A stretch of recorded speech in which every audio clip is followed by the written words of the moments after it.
그래서 저는 감히 제 불교 강의에 주장해요. 기독교 영향을 받았다고 주장해요.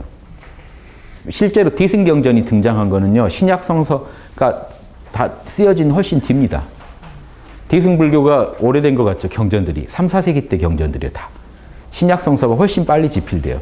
왜 제가 그 공통성을 볼 수밖에 없냐면요. 예수님이 사실은 보살의 제일 모델이에요. 실존 모델. 이 정보가 안 갔을 수가 없다는 게 제 입장이에요. 왜냐하면 그 전에 인도 문화는 열반의 들교에 수행했단 말이에요. 그런데 갑자기 이 땅에서 한 마리 어린 양이라도 살리겠다는 정신이 갑자기 불교에 등장한다니까요. 기존에는 한 마리 어린 양은 구제 못 돼도 나는 이번 생이 마지막이기 때문에 빠이빠이 하고 가야 돼요. 아니 열반에 들었는데 어떻게 해요? 가야지. 이해되시죠? 근데 안 가겠다는 존재가 등장했다니까요. 한 명의 중생이라도 고통받는 한 난 열반에 들지 않겠다고 선언하는 보살들이 등장해요. 그런 경전들이 만들어지면서 거기에 저는 실존 모델은 예수님일 거라고 확신해요.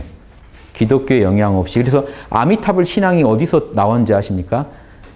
인도 북서부 캐시미르 지방인데 거기 도마, 12사도 중에 도마가 복음해서 인도에서 제일 기독교가 극성했던데 거기서 아미타불 신앙이 나옵니다. 아미타불 이름만 외우면 극락 간다는 신앙이 나와요. 원래 그런 게 불교에 없었는데. 어디 이름만 외우면 극락을 가요? 원래 불교는 극락도 원치 않아요. 우주에서 사라지길 원해요. 극락도 살아야 되잖아요. 원치 않아요.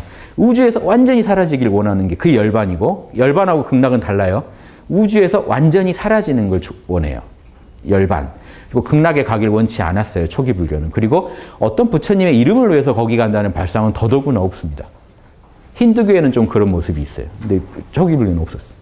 저는 그래서 대승불교는요. 여러분 기독교 하시는 분들도 대승불교 경전들은 좀 보셔야 돼요. 용어를 좀 이렇게 잘 풀어서 보셔야 돼요. 이 안에 내용이 똑같아요. 구조가. 실제로. 그래서 제 화엄경 강의에서 그거를 많이 설명해 드렸어요. 그래서 예수님을 자꾸 제가 모델로 드니까 불교분들이 되게 불편해 하시는데 근데 어떻게 보면 불교분들이 받아들이시더라고요. 이 아미타불과 예수님의 관련성은 앞으로 연구해 보세요. 제가 뭐라고 말씀 안 드려도 그거는요.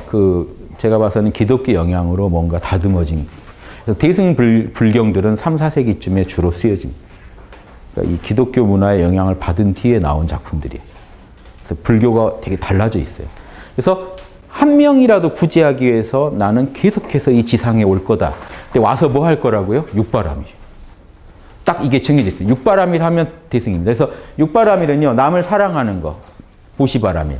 자, 정의로운 결실을 맺기 위해서 남한테 쥐짓지 않겠다. 이게 지게바람입니다. 룰을 지키겠다. 자, 남을 나처럼 여기고 나의 이익을 나누겠다. 보시. 남한테 쥐짓지 않겠다. 지게. 자, 진실을 늘 수용하고 겸손하겠다. 그걸 인욕 그럽니다. 늘 치욕을 참겠다. 박해를 참겠다. 늘 참아내고 진리를 지키기 위해서 나는 참아내고 적극적으로 진리를 구현하겠다. 늘 인내하면서 겸손해하면서 살아가겠다. 이게 인욕바람일이고요. 양심 구현에 최선을 다하겠다. 성실에 해당되는 게 정진바람일. 절대로 멈추는 일은 없을 것이다. 양심 구현하는데 후퇴하지 않겠다. 온 우주 중생을 다 구제하는 그날까지 나는 쉬지 않겠다. 몰입, 늘 깨어있겠다. 이게 선정바람이다. 늘 내 정신을 고요하게 만들겠다. 어떤 상황에서도 흔들리는 정신을 내가 안 만들겠다. 마지막 지혜, 이건 반야바람입니다. 늘 자명한 것만 옳다고 인정하겠다. 자명한 걸 옳다고 하는 게 지혜의 시작입니다. 지혜가 별게 아니고요. 소크라테스가 이 신탁을 받았는데 친구가 아테네에서 누가 제일 지혜롭나요? 했더니 소크라테스라고 나왔어요. 근데 소크라테스가 그 얘기를 전해 듣고 이해가 안 됐어요. 난 모르는 거 투성인데 어떻게 내가 제일 지혜롭다고 할까 해서 아테네 최고 지식인들을 다 만나요. 그리고 알아요. 저놈들은 모른다는 것도 모르고 있더라는 거예요. 모르는데 안다고 생각하고 있더라는 거예요. 나는 모르는 줄은 알더라는 거예요. 그래서 내가 지혜구나 해서 지혜를 무지의 자각으로 여깁니다. 근데 재밌는 게 논어에 보시면 공자가 자로야 내가 지혜를 얻는 법 가르쳐 줄게. 모르는 건 모른다고 하고 아는 건 안다고 해. 그게 지혜를 얻는 방법이야. 그러니까 지혜의 시작은요. 자명한 거. 여러분이 근거가 있는 자명한 건 맞다고 하고요. 근거가 없는 거 모른다고 얘기하는 것에서 시작합니다. 왜 이 여러분 고정관념이 엉터리인 경우가 많느냐. 출처불명의 정보들이 섞여 있어서 그래요. 얘네들 뽑아내고 나면 자명해집니다. 문제가 풀리는데 알 수 없는 정보들이 붙어 있어요.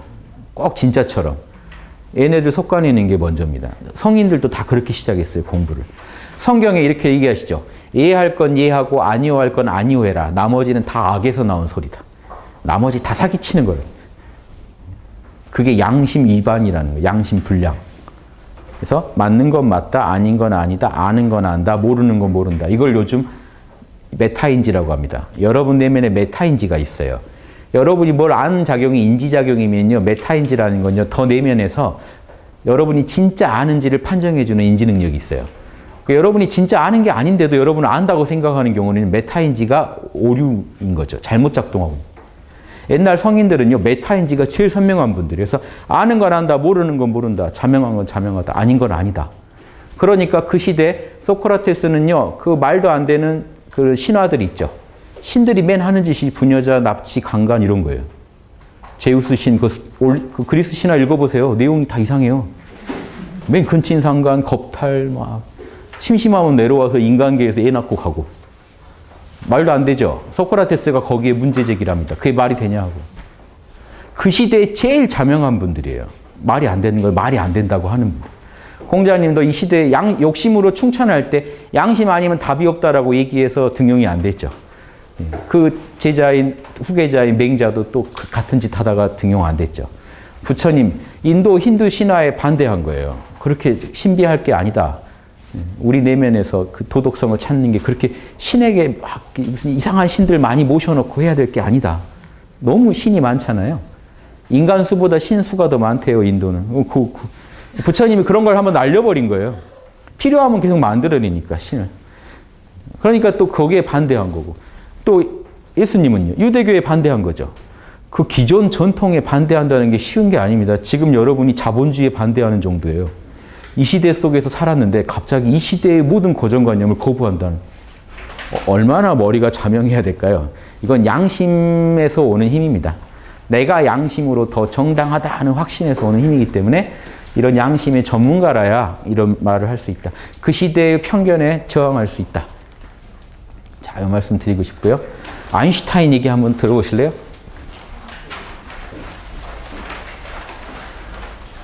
이거 재밌습니다. 우리가 그동안 우주의 창조 원리가 우주의 법이 우리 안에서 양심이다는 얘기를 그냥 했는데요. 철학자만 이런 말을 한다고 했잖아요. 그런데 아인슈타인은 과학에서 철학의 영역으로 또 나아간 양반이더라고요. 보세요. 모든 존재는 창조 원리에 의존하고 있고 인간의 창조 원리는 양심이다. 상대성 이론도요. 우주의 창조 원리로 봅니다. 저 양반은. 상대성 이론 같은 우주의 창조 원리가 인간 안에 있는 게 내재되어 있는 게 양심이다. 그래서 만약 사람들이 양심을 자신의 교회로 삼는다면 스스로를 위해서나 세계를 위해서 좋은 일이다. 양심 따르는 게 제일 귀하다 이겁니다. 자, 그리고 공자, 부처, 예수, 간디는 인류를 위해서 과학이 이룬 이상의 공헌을 했다. 철학적 공헌이죠. 뭘 했느냐? 양심에서 출발해야 된다는 걸 가르쳐줬다. 그래서 자신의 사욕을 초월한 인류를 위한 봉사, 이게 양심이다. 앞으로 인류는 3차 대전의 갈림길에 있을 텐데 그때 그 무질서 속에서 우리가 해야 될 일은 한 사람 한 사람에게 양심을 의식시켜야 된다.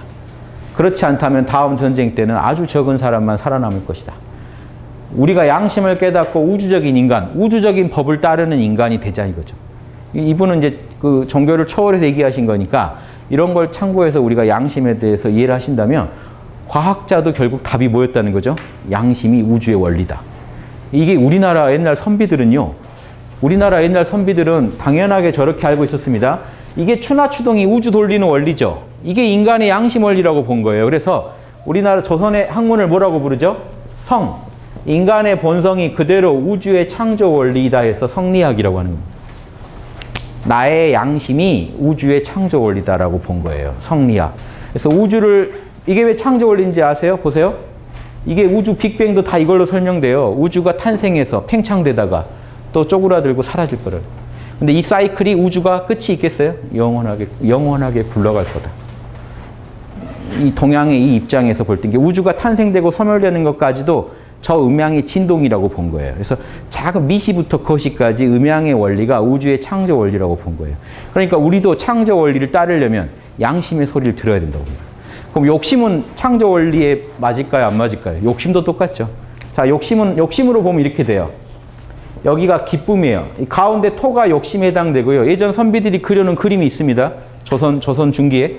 여기에 기쁨이 해당됐고, 여기 락. 여기는 분노, 여기는 슬픔이요. 자, 뭘까요? 욕망이 충족되는 결이죠. 욕망이 조금 충족되면 기쁘고, 많이 충족되면 즐겁고요. 욕망이 좌절되면 분노하고, 좌절이 심하면 슬퍼져요. 그래서 희노애락 또한 우주의 원리대로 굴러갑니다. 근데 희노애락만 표현하고 살면 뭐라고 했죠? 이건 스마트폰 사서 전화만 거는 격이라. 희노애락만 표현하고 살면 인간으로서 제대로 사는 게 아니다. 뭘 표현해야 된다는 거죠? 사랑, 정의, 예절, 지혜를 표현하면 인간으로서 최고다. 이 정도는 동서양 모든 보편 철학에서 얘기하고 있다. 그래서 이 아인슈타인도 신기하게 과학자인데 이 철학적 감각을 갖고 있어요. 그래서 아인슈타인 이 말을 합니다. 내 평생 과학 탐구는 신의 뜻을 알고 싶었을 뿐이다. 이런 명언을 날렸어요. 그래서 이분이 지금도 인정받는 겁니다. 자, 이 6가지 육바라밀을 제가 성경에서 한번 찾아봤어요. 억지로 막 이 찾아낸 감도 없지 않아 있습니다만은 한번 이 원리를 이해하셨으니까 왜 육바라밀이 인문학에서 중시되는지, 성경에서도 과연 그런 이 느낌으로 설명이 나오는지 한번 보시면 재밌겠죠. 보세요. 몰입은 간단합니다. 늘 깨어 있어라. 언제 여러분 마음에 도둑이 침입할지 모릅니다. 늘 깨어 계셔야 돼요. 욕심이 여러분의 주도권을 잡지 않게. 욕심은요, 주도권만 안 잡으면 괜찮아요. 양심이 주도할 때 욕심은 축복입니다. 아니, 욕심이 성취돼야 재밌죠, 여러분, 솔직히. 전 이렇게 얘기해요. 욕심을 양심껏 성취하라. 이게 인문학의 결론이에요. 욕심은 귀합니다. 왜 그런지 아세요? 여러분 욕심나는 물건이요, 여러분이 이 생을 통해 여러분이 하셔야 될 여러분의 어떤 사명일 거예요. 욕심나는 게. 욕심 안 나면 사람을 안 하게 돼 있어요. 그럼 내 재능이 맞는 쪽으로 우린 욕심을 내게 돼 있겠죠. 욕심이요, 우리가 어디로 가야 될지 인도해 줍니다. 양심은요, 그 일을 어떻게 처리해야 될지 가르쳐 줍니다. 그러니까 지금 이 순간 여러분, 이 강의 끝나고 어디 계실 거예요? 욕심이 인도하는 대로 가 계시겠죠. 그렇죠?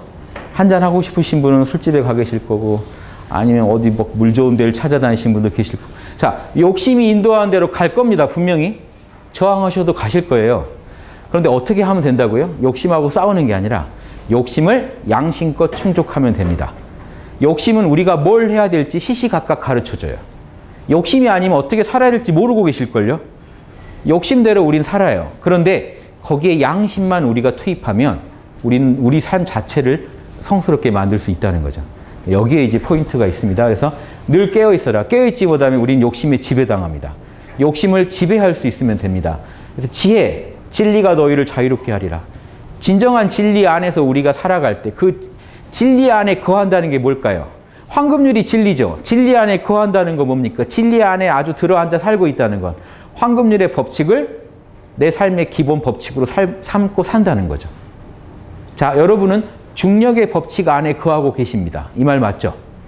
자다가라도 침대에서 몸 조심하실걸요? 중력의 법칙 무서운 줄 아니까.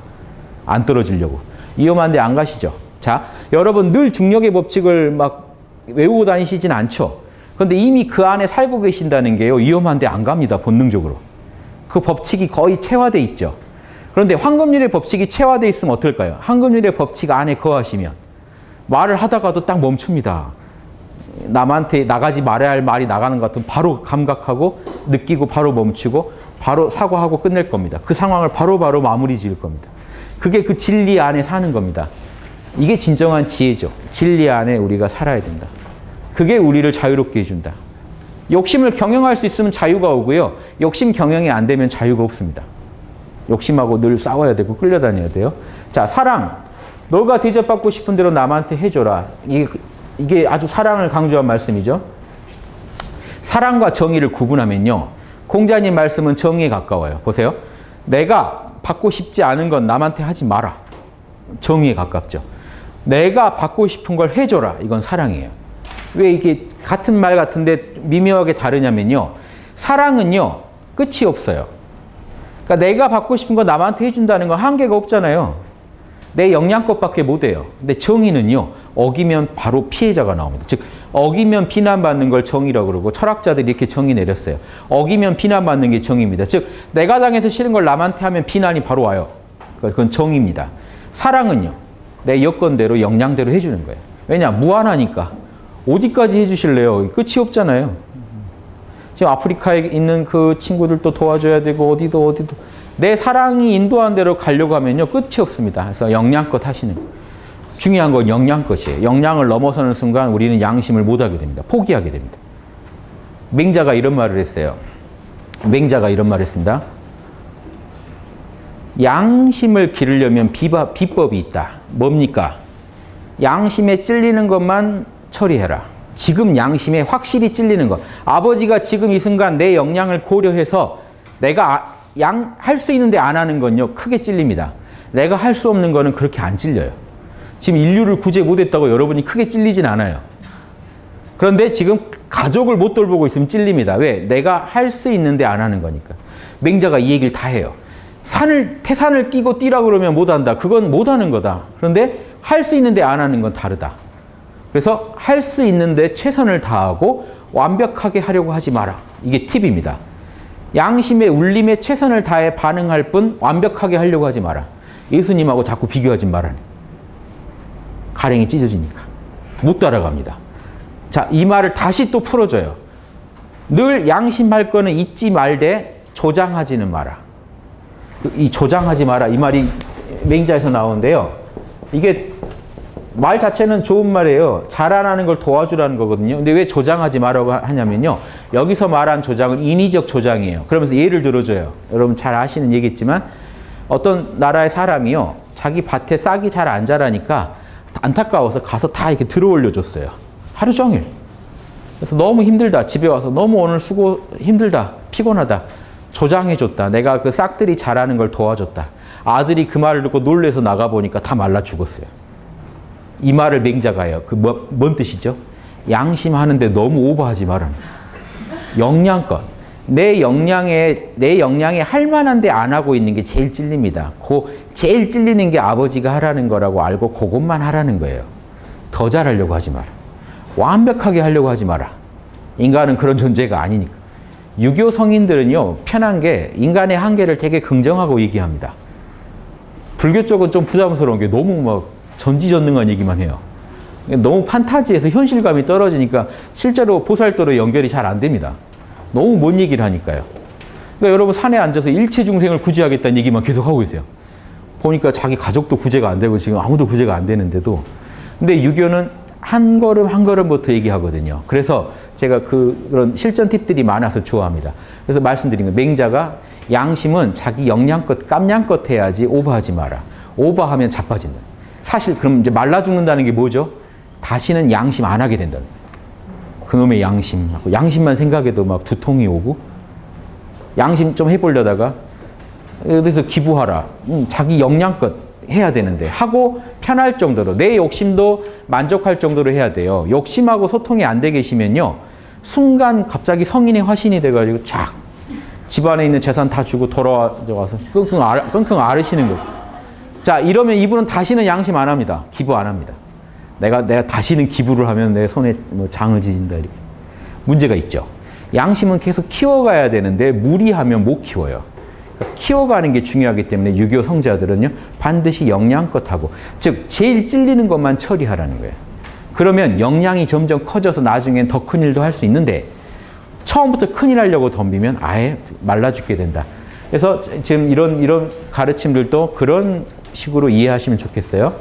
자, 내가 한 가지 기회만 주겠다. 서로 사랑하라. 그대들이 자선을 베풀 때, 남한테 베풀 때 오른손이 하는 일을 왼손이 모르게 하라. 그럼 이거 멍 때리면서 자선하라는 얘기인가요? 아이쿠, 이 손이 알아버렸네. 이게 아니잖아요. 뭔 얘기냐? 불교에서는 이걸 보시바라밀이라고 합니다. 정확히 이거를. 바라밀이라는 게 뭔지 아시는지 모르겠는데 바라밀이란 건요. 내 뜻대로 안 하고 양심 뜻대로 한 걸 바라밀이라고 그래요. 욕심으로 보시하실 수 있죠. 체면 때문에 인증샷 찍으려고 뭐 하려고 막 내 욕심 기분 내자고 할 수도 있어요. 내가 좀 고귀한 사람이란 거 느끼고 싶어서 보시할 수도 있습니다. 그건 다 욕심이 한 거예요. 그거는 그냥 보시라고 그러지 보시바라밀이라고 안 해요. 보시바라밀은요. 내 양심 때문에 남이 나 같아서 해주는 거를 보시바라밀 그럽니다. 바라밀 함부로 붙이는 게 아니에요. 그래서 보살은 바람일을 하는 사람이다. 이 말은요, 양심 뜻대로만 사는 사람이란 얘기예요. 욕심 뜻은 존중은 하되 결정은 양심 뜻대로 하는 사람이란 뜻이에요. 자, 그러니까 남한테 자선할 때 계산하지 말라는 게 아니고 꼼꼼히 계산해 보되 결정을요, 양심에 의거해서 하시라는 거예요. 양심이 주라고 하니까 줘야지 그게 이 깨끗한 자선이지, 욕심 뜻대로 주면은 그거는 이미 작은 마음으로 한 자선이기 때문에 예수님이 그러시죠. 칭찬받았으면 이미 보상받은 거다. 너 욕심 그거 얻으려고 한 거 아니냐? 그거 받았지 않냐? 양심으로 한 거는요, 사심 없이 하란 얘기죠. 사심 없이 양심으로 한 보시 자선은 아버지가 알아주신다.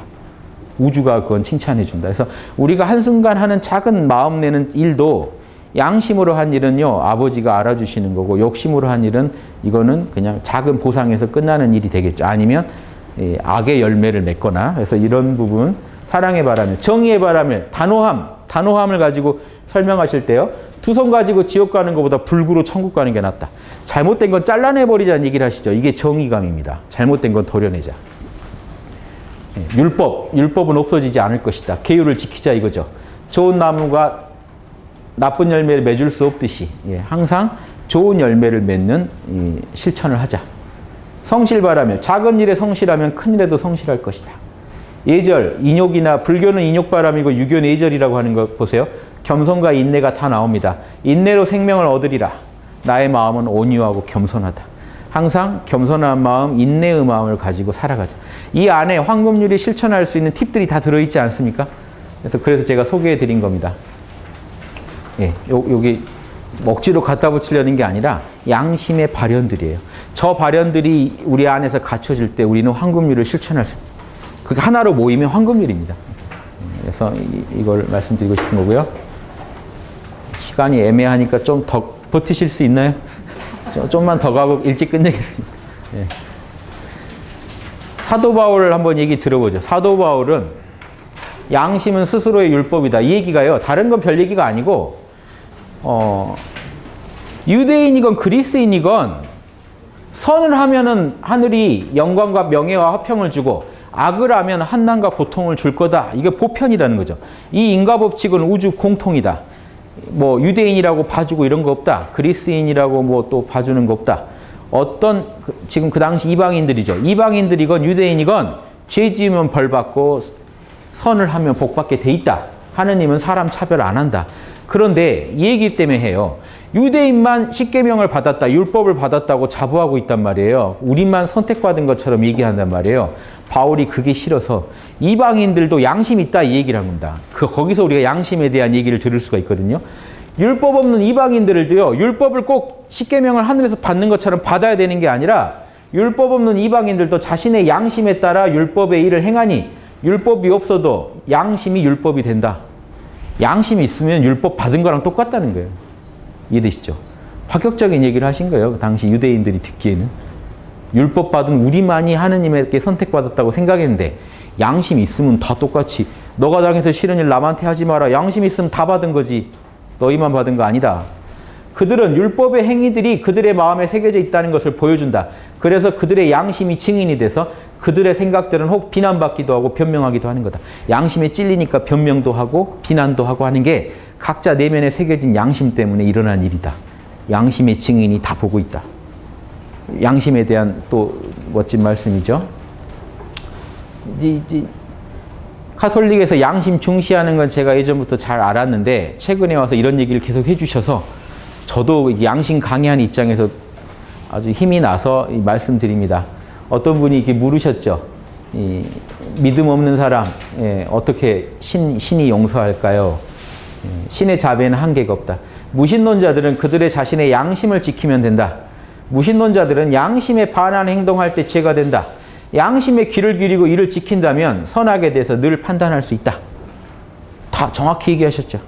양심은 선악 판단 능력이고, 즉 아버지 뜻에 맞는지 안 맞는지 알 수 있는 식별력이라는 건데, 양심은 식별력도 있고 실천력도 있고 알고 할 수 있는 능력이 있기 때문에 우리 안에서 황금률을 실천할 수 있는 힘을 계속 배양하고 올바른 식별력을 갖추고 있다면 우리는 이 땅에서 지금 내가 사는 그 현장에서 그대로 하나님의 사도가 될 수 있고 군자가 될 수 있고 보살이 될 수 있다. 그게 진정한 철학이다. 저는 그렇게 지식으로 배우는 철학 크게 도움 안 됩니다. 여러분 양심의 소리에 순수하신 게 진짜 철학입니다. 자, 이것도 한번 재미로 해봤습니다. 성령의 열매 9개 아시죠? 또 제가 이왕 갖다 붙인 김에 여기까지 한번 갖다 붙여드려야 여러분 도움되실 것 같아서 이 6개 항목에 성령의 열매라는 게 왜 갖다 붙여 볼 생각을 했냐면요. 성령에서 나온 열매라는 게 결국 이 양심의 작용 아니겠습니까? 그럼 이렇게 만나야죠, 서로. 당연히 만나겠지 하고 맞춰본 겁니다. 사랑하라는 쪽에 사랑이니 자비니 온유니 하는 열매들은 사랑 쪽이죠. 에너지가 그렇죠. 절제는요, 지계 쪽이죠. 이 짓은 하면 안 되겠다. 남한테 이 선은 넘기면 안 되겠다 하는 선이 있어요. 여러분 친구나 이렇게 가족 만날 때 힘든 게 뭐죠? 상대방이 자꾸 선을 넘어와요. 그걸 내가 또 모르면 좋은데 내 안에 있는 양심이요, 그건 아니라고 자꾸 얘기해요. 저렇게 하는 건 아니지 하는 부당함을 자꾸 호소한단 말이에요. 그래서 남하고 만나면 스트레스 받죠. 자꾸 상대방이 선을 넘어오니까. 근데 문제는 남한테 받고 싶은 건 내가 먼저 해줘야 되니까 나도 선을 안 어겨야 되잖아요. 보통 우리는 남한테 피해 입는 것만 얘기하지 피해 안 주려고 노력하진 않습니다. 그래서 황금률 안에 답이 다 있다는 겁니다. 내가 먼저 선을 어기지 말자. 절제입니다. 인내. 정확히 인내 있죠. 성실. 뭐 충실 이렇게 번역하기도 하고요. 선정이라는 건 어떤 상황에서도 기쁨과 평화를 잃지 말자 이거죠. 하느님과 함께하는 하느님 안에서 얻는 그 평화와 기쁨은 세속의 모든 문제를 초월하는데 우리가 지금 이 순간에 그 평화나 기쁨을 못 누릴 어떤 명분이 있나요? 저 지금 아직 그 기쁠 상황이 아닙니다. 어떤 이유가 저 부동산 팔기 전까지는 전 기쁠 수가 없습니다 하고 우리가 하느님한테 얘기할 수 있나요? 그게 말이 안 되잖아요. 그래서 우리는 늘 깨어있으면서 깨어있음으로 인해서 기쁨과 평화를 항상 느끼셔야 돼요. 제가 그걸 몰입으로 얘기해 드린 이유가요. 요즘 몰입이라고 해야 잘 이해하시더라고요. 몰입은요. 뭐가 특징이죠? 신바람이 나야 몰입입니다.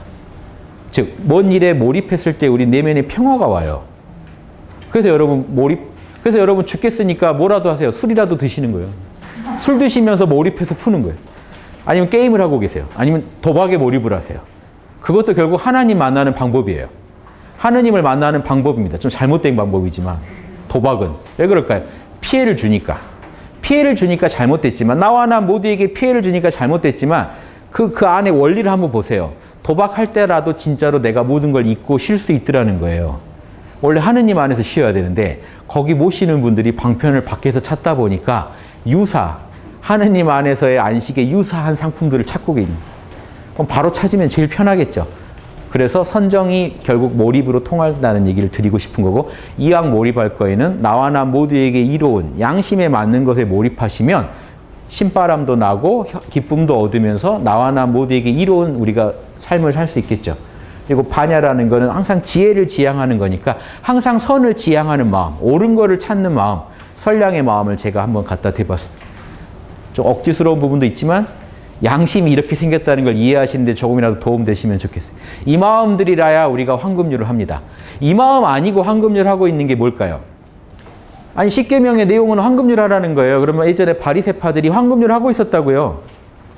근데 예수님한테 독사의 자식들이라는 아주 우리 말로 해야 실감나죠. 이 개자식들아 이 얘기를 들었단 말이에요. 좀 뭔가 문제 있지 않으세요? 지금 성직자들보다 더 십계명 잘 지켰습니다. 바리새파들이. 당시 아주 매국노들도 있어요. 사두개파나 이런 그런 파들보다 바리새파들이 왜 집중포화를 받았을까요?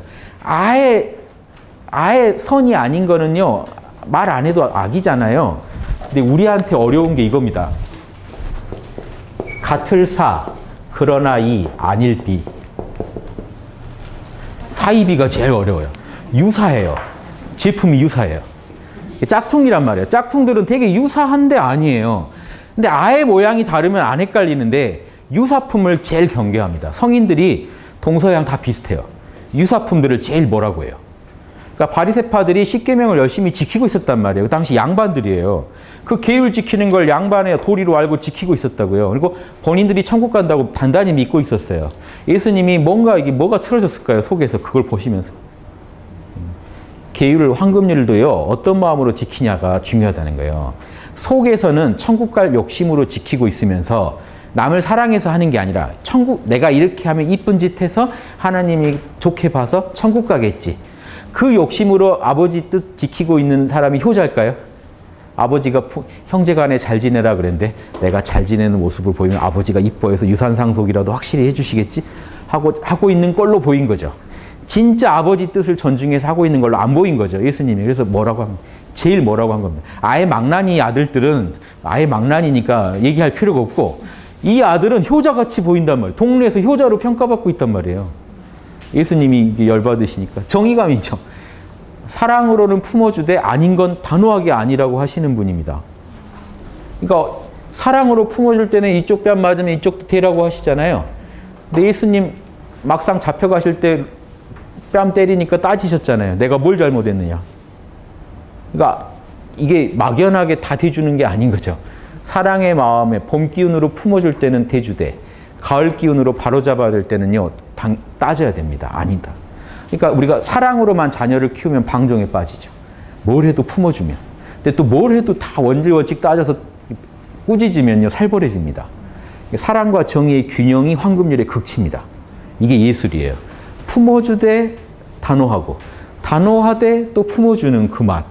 이게 황금률은 예술인데 이거를 구현하는 전문가, 예수님을 통해서 그 모습을 우리가 보고 배워야 되는데 막연하게 황금률을 생각하고 있거나 그냥 천국만 가면 된다는 식의 발상. 이건 바리새파식 발상이라는 거예요. 논어에 보면요. 공자님이 그렇게 이렇게 욕을 그렇게 안 하시는 분인데 세게 욕하시는 부분이 나와요. 향원들. 향원이요. 동네에서 제일 선하다고 평판받는 사람들이에요. 향원들은 덕의 도적이다 이랬어요. 비슷하잖아요. 바리새파 욕하신 거랑. 그러니까 동네에서 제일 평판 좋은 사람들을 욕해요. 공자님이. 왜 그럴까요? 사입이에요. 저 사람들을 진짜 덕으로 알면 안 된다는 거예요. 체면 때문에 싫은 소리 안 듣고 살아가는 사람들을 선인이라고 이해하면 아버지 뜻대로 사는 사람이라고 이해하면 안 된단 말이에요. 그래서 냉정하게 뭐라고 합니다. 이 공자님도요. 천명 하느님의 명령을 듣는다고 하죠. 그때 천이요.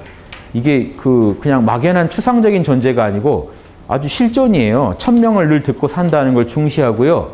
공자님이 아파서 누워 계실 때 제자가 그래요. 하느님한테 기도 좀 하시죠. 그러니까 공자님이 뭐라고 하냐면 나는 늘 기도드리고 있다. 그러니까 아프다고 특별히 더 드릴 건 없다는 거예요. 나는 늘 드리고 있는데 이렇게 얘기해요. 그러니까 이 성인들은요 다 비슷한 얘기를 하십니다. 그래서 그런 부분도 이 양심의 구현자로 이해하시면 훨씬 이해가 쉬우실 것 같고, 자 준주성범을 제가 그때 강의했던 건요 양심 얘기만 계속해요. 준주성범 시작부터. 이 중에 몇 구절만 뽑아봤습니다. 욕망을 충족시키면 즉시 양심이 그를 보채어 괴롭힌다. 우리가 욕심대로만 살아가면 양심이 자꾸 괴롭힌다. 뭐 우리 다 아시는 얘기죠. 마음의 평화에 도움이 되지 않는 사욕을, 마음의 평화에 도움이 되지 않는, 즉 양심을 어기는 욕심을 따르는 순간 우리는 죄책감을 갖게 되고 찔리게 돼 있다. 또 너의 좋은 양심을 보존하라. 하느님께서 너를 보호하실 것이다. 양심만 잘 지켜라. 하느님이 반드시 거기에 응하실 것이다. 착한 사람이 영광스러운 것은 그의 어진 양심이 증명하기 때문이다. 양심이 어떻게 증명할까요? 자명 신호를 보내줍니다. 자명. 찜찜하다는 신호를 안 보내줍니다. 그러니까 우리가 양심적으로 살고 자명할 때 그때 이 하느님의 영광이 우리한테 임한 거예요. 그 영광스러운 상태인 겁니다. 꼭 나중에 좋은 어떤 과보를 받아서가 아니라 그걸로 인해 천국 가서가 아니라 양심을 따랐을 때 이미 내 안에서 영광이 일어나야 된다. 양심이 자명하다는 신호를 보내준다. 실제로 요거를요 현대 과학이 입증했어요. 여러분 남한테 양심적으로 행동했을 때 뇌 사진 찍었을 때 뇌에서 벌써 보상이 일어나요. 기분을 진짜 좋게 해줍니다. 어떤 것보다 행복하게 해줍니다. 이게 신기하죠. 저도요 제가 이런 철학적 공부하다가요 진리를 발견했을 때 그 희열은 말로 못해요. 그런데요 신기하게 남한테 이걸 가르쳐 줄 때 밥값했다는 기분이 들어요. 이상하죠. 그러니까 저 혼자 알 때도 너무 기쁘거든요. 명상 중에 뭐 발견할 때 뭐 안 풀리던 문제 풀었을 때 너무 기뻐요. 그런데 신기하게 남한테 그거를 잘 이렇게 강의라도 해야 밥값했다는 기분이 들어요. 그러니까 남하고 안 나누면 신기하게 밥값했다는 기분이 안 들어요. 이상하죠. 저도 이게 제일 관찰하고 알아낸 겁니다. 밥값을 했다는 기분이 안 들더라. 그러니까 이 몫은 있는 거죠. 하늘이 반드시 남하고 나눠야만 더 행복해지게 해놓은 이건 프로그램이 있다라고 느낄 수밖에 없었습니다. 그래서 이런 얘기를 다 예전 어른들도 하신 것 같고요. 양심을 어질게 가져라. 양심을 잘 따르라는 거죠. 그러면 항상 즐거울 거다. 양심과 함께하는 즐거움이 하느님과 함께하는 즐거움이라는 겁니다. 양심이 어질면, 양심을 잘 구현하면 역경을 겪더라도 참아낼 수 있고 즐거울 수 있다. 육바라밀이라는 게, 양심이라는 게 그런 역경에서도 이겨내는 힘을 주는 거죠. 내가 만들어낸 힘이 아니고요. 이게 우주에서 오는 힘이죠. 양심이 불량하면, 양심을 어기면 어떻게 될까요? 두려움이 그치지 않고 편안하지 않다. 잠을 못 자요. 찔려서. 또 사이코패스들은 잘 겁니다만은 일반인은 잠 못 자게 돼 있습니다. 신호가 정상적으로, 아버지한테서 오는 신호를 정상적으로 받는 분들이라면 반드시 찔리게 돼 있다. 그대 마음이 그대를 꾸짖게 돼 있다는 거죠. 그렇지만 않아도 얼마나 행복하겠냐 이거죠. 자기한테 인정받으려면 양심 지켜라. 황금률 지켜라. 이 육바라밀이나 인의예지 지켜라. 이렇게 말씀드릴 수 있을 것 같아요. 양심이 깨끗한 사람이라야 만족을 누리고 평화를 얻을 것이다. 이런 내용들이, 이게 진리들이 써 있습니다. 이 진리들이 자명해서 말씀드린 겁니다. 자, 지금 다 끝나가는데, 자, 두 가지만 정리하고 말씀드릴게요. 이상의 인문학의 요점을 제가 정리해서 마음 리셋, 깨어있음과 양심 성찰로, 원래 하나인데 굳이 나눠봤어요. 자, 깨어있음을 좀 설명드릴게요. 깨어있음 실전법. 컴퓨터나 인간은요, 쓰면 속도가 느려지고 잡음이 낍니다. 모니터에 창 하나 떠 있을 때랑 창이 여러 개 떠 있을 때 이제 느려져요. 멘붕이 옵니다. 인간 마음에 멘붕 오는 게 별게 아니고 컴퓨터가요, 빙빙 돌기 시작할 때, 연산을 못하고 있을 때. 여러분도 어려운 얘기, 서양 철학 그 책 사셔서 아무 책이나 한 달락 읽어보세요. 멘붕이 와요. 모르는 단어들이 이제 계속 이어져서 논리가 전개될 때 인간은 의식이 희미해지면서 멀어져요. 혼절까지 옵니다. 주무시고 계실 거예요, 아마. 의식이 다운돼서. 컴퓨터 다운되듯이 계산을 못해서 그래요. 그러니까 누구라도요, 낯선 분야 가서 낯선 분야 강의 1시간 들으면 멘붕 옵니다. 연산이 안 되니까. 자, 컴퓨터도 그렇듯이 그럼 리셋하면 돼요. 리셋하면 기억 날려버리면 다시 초기화됩니다. 마음 리셋법으로서 여러분 명상법을 터득하고 계시나. 마음 리셋법을 알고 계신가가 중요합니다. 왜냐? 욕심이 지금 일어나고 내 편견이 나를 지배할 때 그걸 리셋시킬 수 없다면 우린 끌려가게 돼 있어요. 깨어있으라는 말을 구현하려면 우린 리셋시킬 수 있어야 됩니다. 하느님 안에서 마음을 쉴 수 있어야 되는데 그 리셋법이 제일 좋은 게, 지금 마음이 자고 일어나시면 이런데 한 생각이 일어나면 이렇게 돼요. 오늘 일어날 일을 예상만 해도 이렇게 돼요. 이거 돌릴 수 있는가? 그래서 이 손쉬운 게 옛날 선비들이 하던 거 지금 써놨으니까 읽어보시고요. 우리 뇌는요, 건강하면요, 당연히 명상도 잘하고 양심적입니다. 하느님이요, 이렇게 설계를 해놨어요. 뇌가 건강하잖아요. 그러면요, 몰입력이 좋고요, 양심적이고 정의감 있고 충동 조절합니다. 신기하죠? 육바라밀의 덕목들이 다 나와요. 뇌가 건강하면요, 깨어있고요, 양심적이고 정의감도 있고 무례하지 않아요. 뇌가 건강하지 못하면 바로 그 속성들이 나옵니다. 집중을 못하고 산만하고 무책임하고 충동 조절이 안 돼요. 이건 지금 의학적으로 나온 겁니다. 하늘이 이렇게 설계해놨다는 게 나오는 거예요. 자, 그런데 조사 결과 명상을 하면 가장 쉽게 뇌가 건강해지더라. 그럼 명상법만 터득하시면 양심적일 수 있는 거죠. 원래 그렇게 설계가 돼 있는 거예요. 이게 지금 현대 과학에서도 입증이 된다. 자, 명상법만 말씀드릴게요. 제가 원래 명상을 동서양 고전을 다 뒤지다 보니까 쉬운 명상법이 동서양 공통으로 나오더라고요. 몰라 하시는 거예요. 몰라. 나중에 무지의 구름 보고 놀란 것도 그 내용이 똑같이 나와서였어요. 몰라가 짱입니다. 여러분, 하느님 앞에서 내 거, 내 생각, 내 감정 너무 내세우고 계시지 않나요?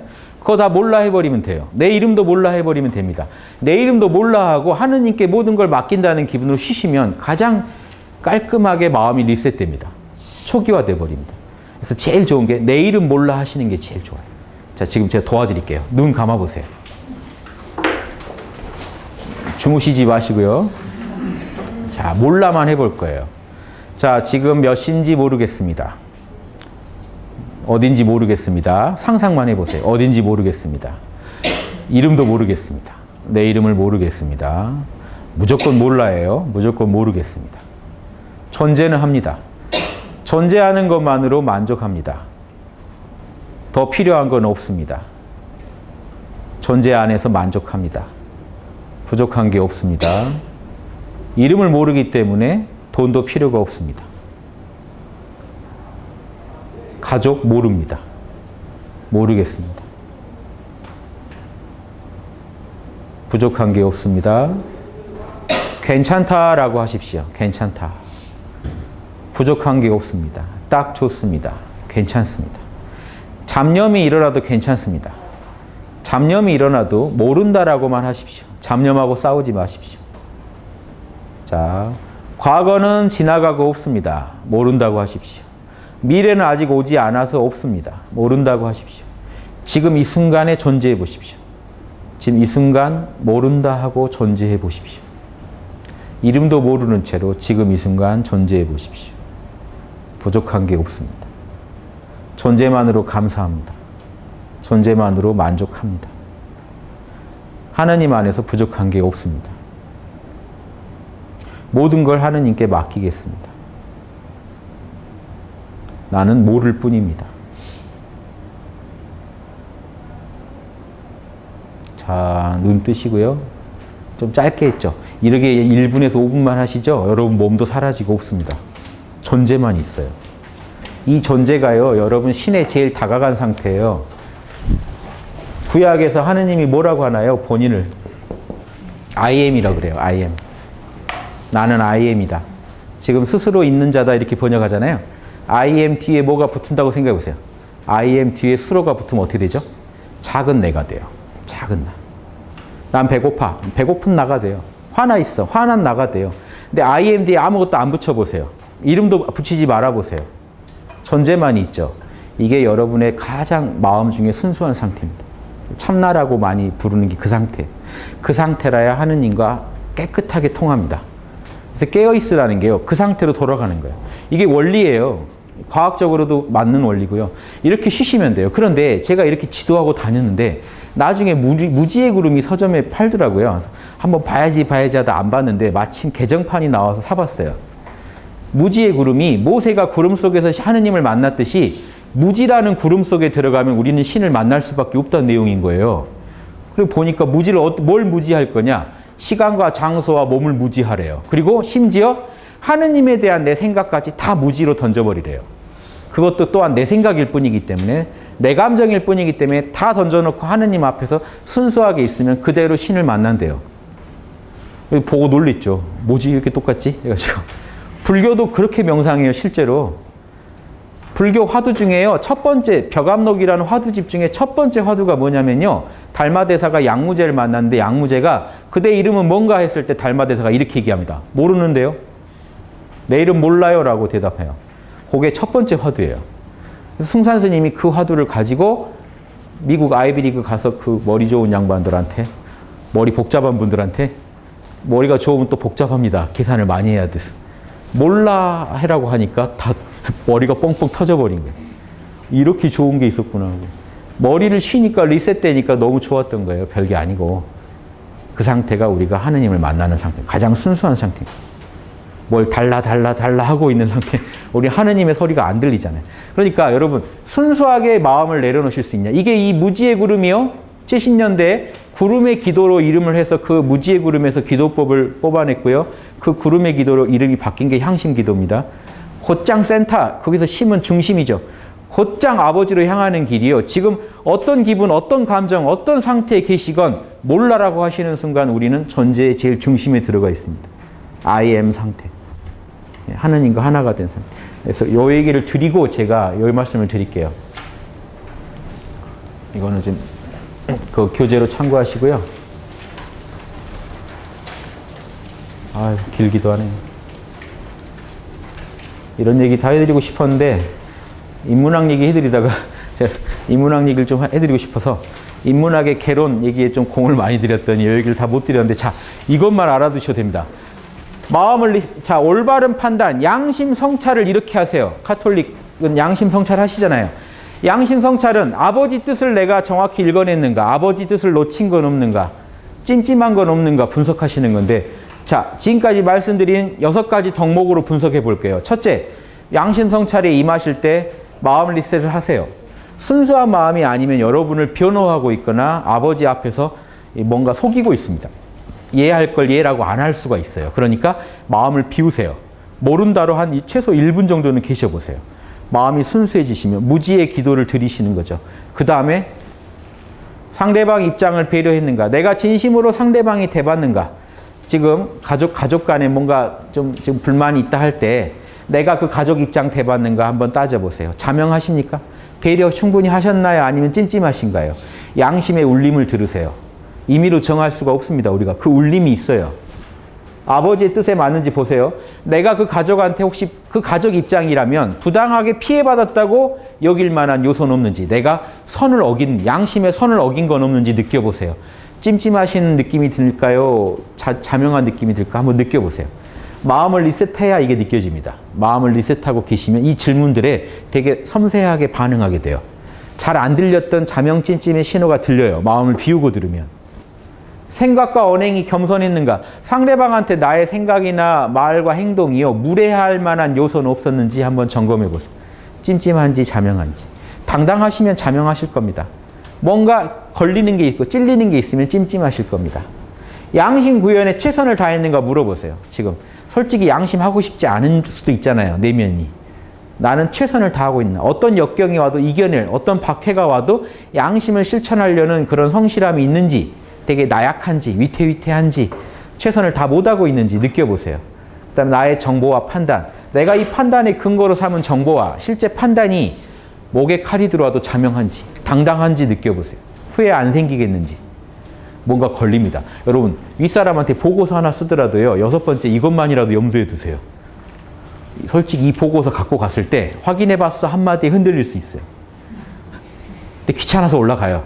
설마 이건 안 물어보겠지. 상대방도 양심 있거든요. 보면 찜찜해요. 이거 확인해 봤나? 그러면 거기서 사람이 신기하게요. 속일 수 있을 것 같은데 합니다. 신기하죠? 양심의 울림이 이렇게 커요. 아니 눈 딱 감고 예 하면 되잖아요. 이러면 아닌 거죠. 예전에 시크릿 가든 드라마 보셨죠? 현빈이 아주 훌륭한 방식으로 경영을 합니다. 보고서 들고 온 친구한테 보고서 보지도 않아요. 최선입니까?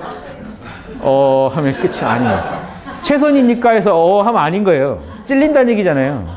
당당하면 어떻겠어요? 예, 하겠죠. 더는 못합니다 하는 게 있겠죠. 나 더는 더 못합니다. 최선이 아니면요, 합니다. 사람이 못 속여요. 그러니까 아이들한테도 이 질문으로 대화를 나눠보세요. 아이들 양심을 자극할 수 있어요. 이게 최고의 인성교육입니다. 제가 인문학 인성교육에서 답을 얻다 이런 책을 최근에 냈는데요. 새교육이라는 교사들 잡지에 제가 1년간 연재한 거예요. 이것만 하시라고 제발. 아이들이랑 이 대화만 나누시라고. 아이들 안에 양심이 있어요. 자꾸 자극만 주시면 돼요. 찔려서 하게 됩니다. 찔림이 있어야 돼요. 친구 잠바 훔쳐온 아이한테 잠바 훔치지 마라, 걸리면 죽는다 그러면 다음에 신발 훔쳐옵니다.